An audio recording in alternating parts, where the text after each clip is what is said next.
कृपया चैनल को सब्सक्राइब करें। धन्यवाद।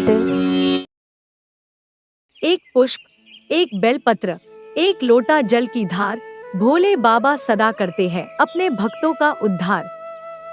ओम नमः शिवाय, हर हर महादेव, जय शिव शंभू। हे माता पार्वती, हे बाबा भोलेनाथ, हम सभी आपकी संतान हैं। आप हम सभी भक्तों पर अपनी कृपा सदा ही बनाए रखें, और अगर हमसे जाने अनजाने में कोई भूल हो जाए तो उसे क्षमा करें।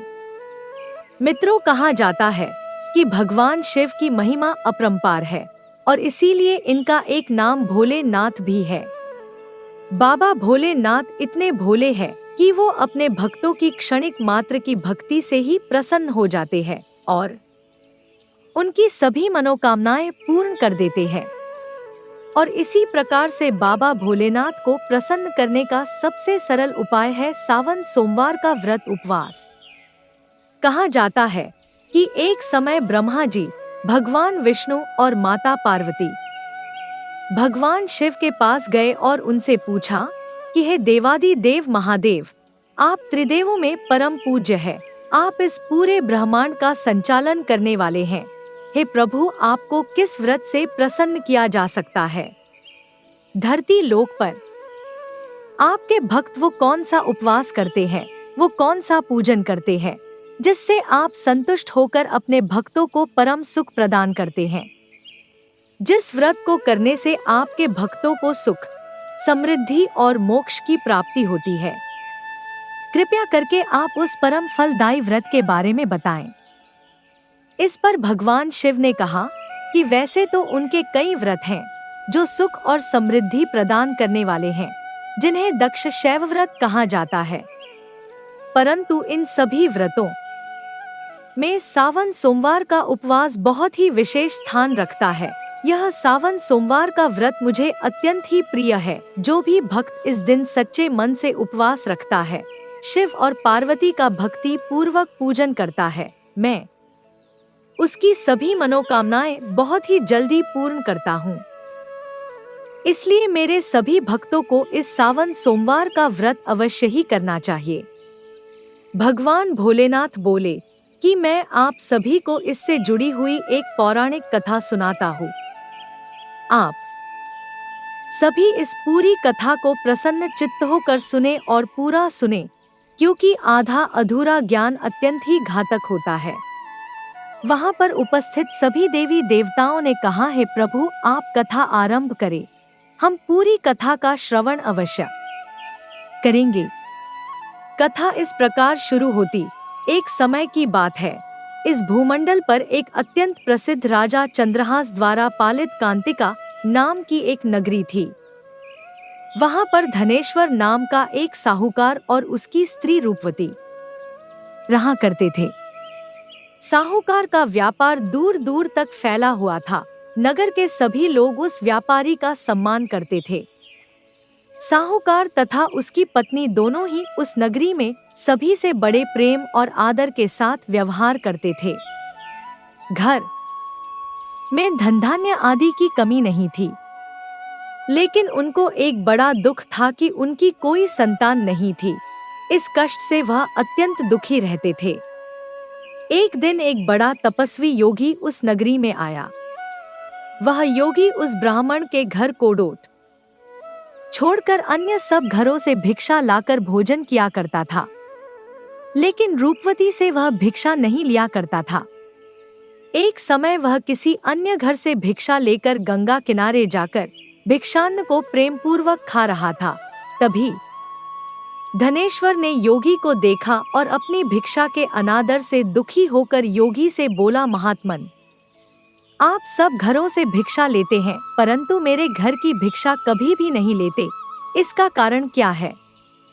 योगी ने कहा कि निःसंतान के घर की भीख पतितों के अन्न के तुल्य होती है, और जो पतितों का अन्न खाता है वह भी पतित हो जाता है। चूंकि तुम निःसंतान हो, अतः पतित हो जाने के भय से मैं तुम्हारे घर की भिक्षा नहीं लेता हूँ। धनेश्वर यह बात सुनकर अपने मन में बहुत दुखी हुआ और हाथ जोड़कर योगी के पैरों पर गिर पड़ा तथा आर्तभाव से कहने लगा, हे महाराज, यदि ऐसा है तो आप मुझको पुत्र प्राप्ति का उपाय बताइए। आप सर्वज्ञ हैं, मुझ पर अवश्य ही यह कृपा कीजिए। धन की मेरे घर में कोई कमी नहीं, परंतु मैं पुत्र न होने के कारण अत्यंत दुखी हूँ। आप मेरे इस दुख का हरण करें, आप सामर्थ्यवान हैं। यह सुनकर योगी कहने लगे, हे ब्राह्मण, तुम चंडी देवी की आराधना करो। घर आकर उसने अपने स्त्री से सब वृत्तांत कहा और स्वयं तप के निमित्त वन में चला गया। वन में जाकर उसने चंडी देवी की उपासना की और उपवास किया। चंडी देवी ने 16वें दिन उसको स्वप्न में दर्शन दिया और कहा, हे धनेश्वर, तुझे पुत्र होगा, परंतु वह 16 वर्ष की आयु में ही मृत्यु को प्राप्त हो जाएगा। यदि तुम दोनों पति पत्नी 32 पूर्णमासियों का व्रत विधिपूर्वक करोगे तो वह दीर्घायु होगा। जितनी तुम्हारी सामर्थ्य हो उतने आटे के दिए बनाकर शिवजी का पूजन करना और पूर्णमासी का व्रत रखना। प्रातः काल होने पर इस स्थान के समीप ही तुम्हें एक आम का वृक्ष दिखाई देगा। उस पर चढ़कर एक फल तोड़कर शीघ्र अपने घर चले जाना और अपनी स्त्री से सब वृत्तांत कहना। जब वह श्री शंकर जी का ध्यान करके उस फल को खा लेगी, तब भगवान शंकर की कृपा से वह गर्भवती हो जाएगी। जब वह ब्राह्मण प्रातः काल उठा तो उसने उस स्थान के पास ही एक आम का वृक्ष देखा जिस पर एक आम का फल लगा हुआ था।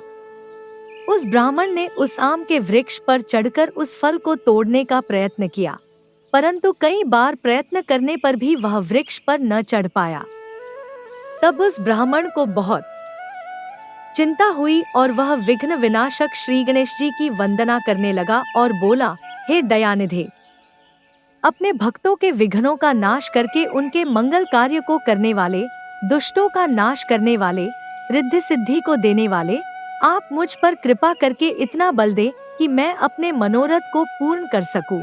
इस प्रकार गणेश जी की प्रार्थना करने पर उनकी कृपा से धनेश्वर वृक्ष पर चढ़ गया और उसने एक अति सुंदर आम का फल देखा। उसने विचार किया कि जो वरदान से फल मिला था वह यह है और कोई फल दिखाई नहीं देता।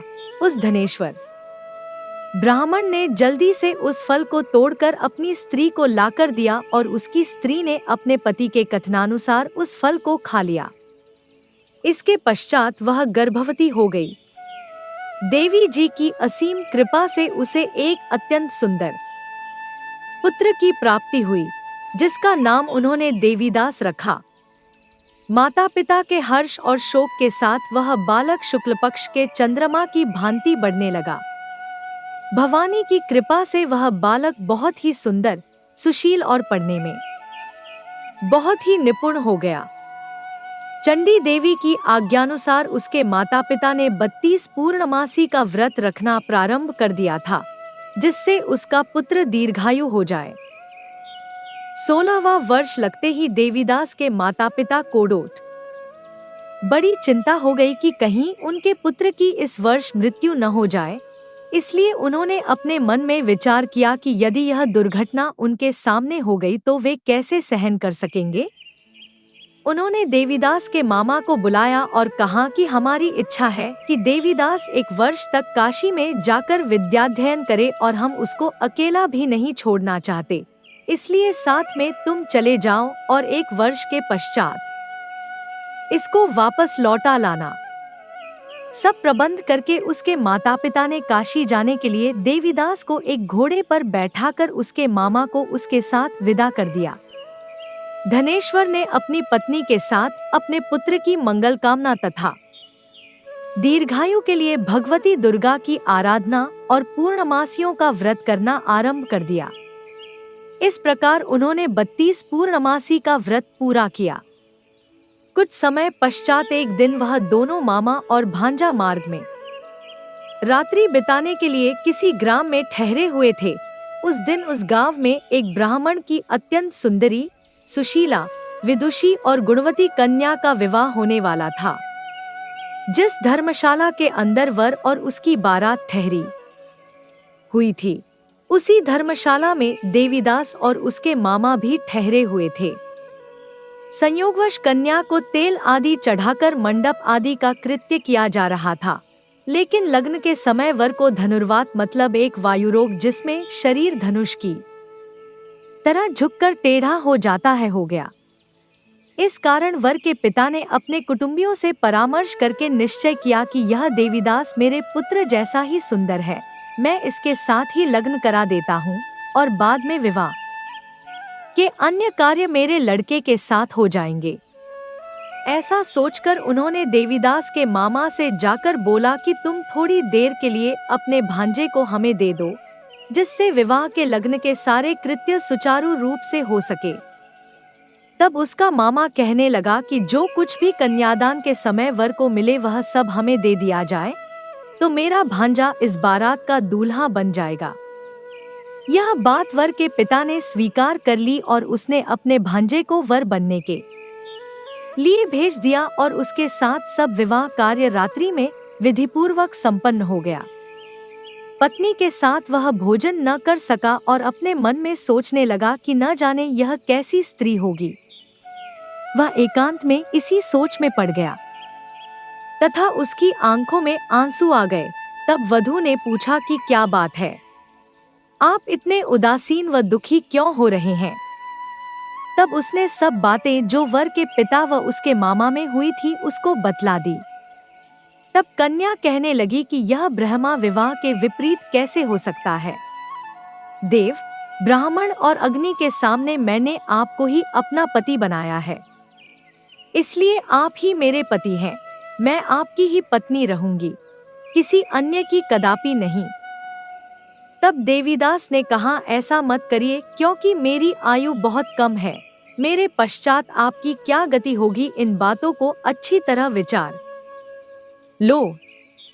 परंतु वह दृढ़ विचार वाली स्त्री थी, बोली कि जो आपकी गति होगी वही मेरी गति होगी।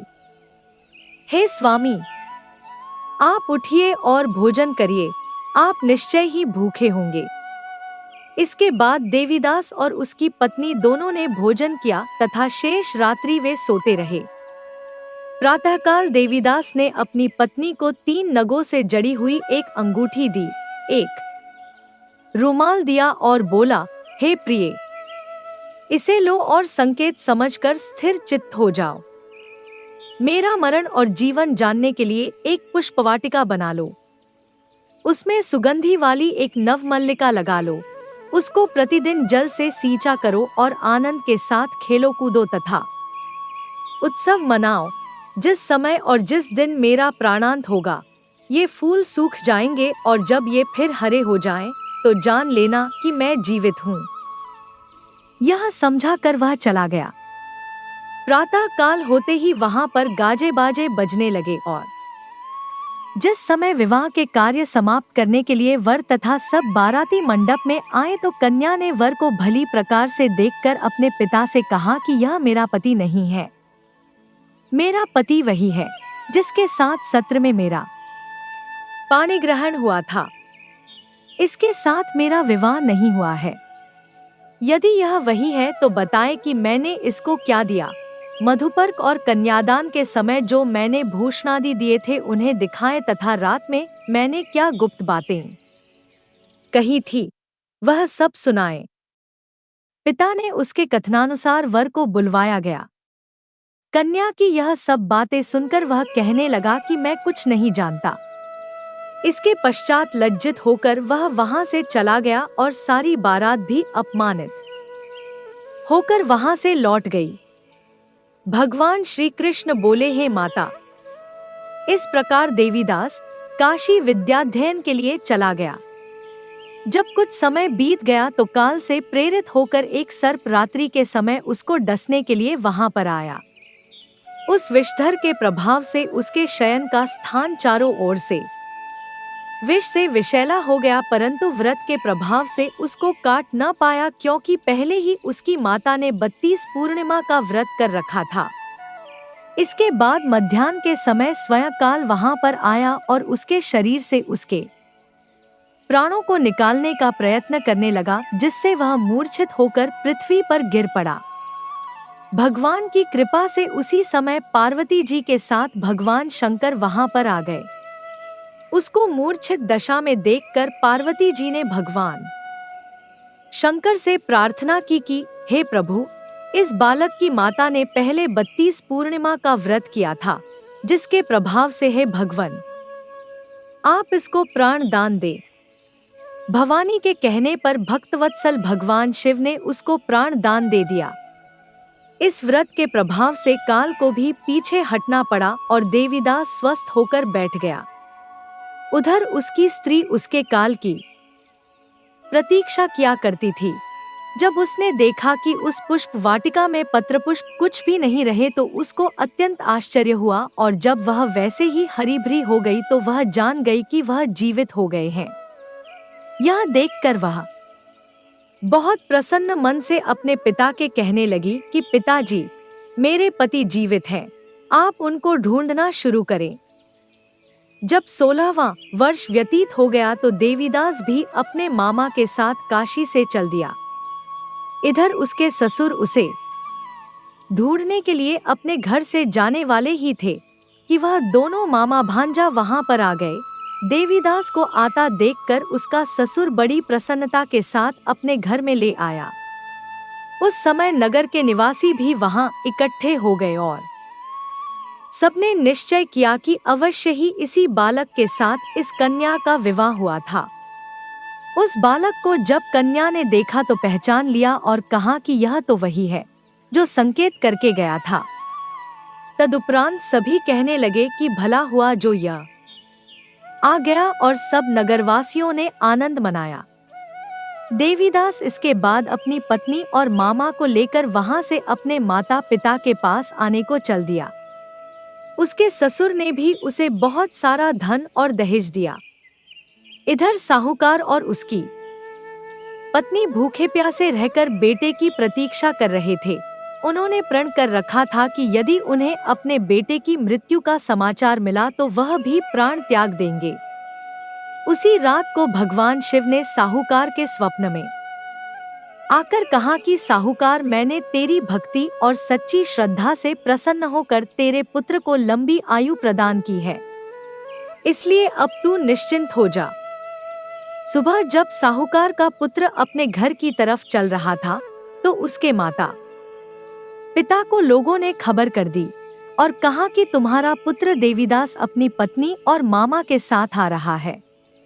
ऐसा समाचार सुनकर पहले तो उन्हें विश्वास नहीं हुआ, लेकिन जब देवीदास आया और उसने अपने माता पिता के पैर छुए तो देवीदास के माता पिता ने उनका स्वागत किया, आरती उतारी और दोनों को अपने सीने से लगा लिया। दोनों के आने की खुशी में धनेश्वर ने बहुत सारा धन, दान, दक्षिणा आदि ब्राह्मणों को दी। इसी प्रकार जो कोई भक्त भगवान भोलेनाथ की सच्चे मन से पूजा अर्चना करता है और सोमवार व्रत करता है तो भगवान भोलेनाथ की कृपा से उसके सभी दुख दूर होते हैं और सभी मनोकामनाएं पूर्ण होती हैं और उसका सदा ही कल्याण होता है। तो बोलिए मित्रों, हर हर महादेव, जय शिव शंभू, जय भोलेनाथ।